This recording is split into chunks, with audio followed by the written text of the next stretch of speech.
Welcome back, gamers. In today's video, we'll guide you through the process of reporting inappropriate content in a game on Facebook using your PC. Let's dive right in.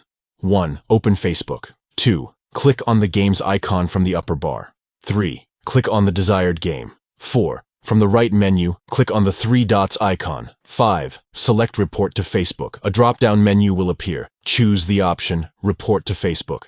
6. Select Inappropriate Content. In the reporting options, select the category Inappropriate Content.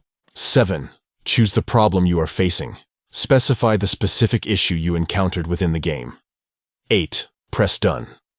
Finally, click on the Done button to submit your report. And there you have it. By following these steps, you can help maintain a safe and enjoyable gaming environment on Facebook. Remember, your feedback plays a crucial role in keeping the gaming community a positive space. Thanks for watching.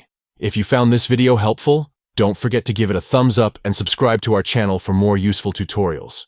Stay vigilant and have a great time gaming. See you in the next video.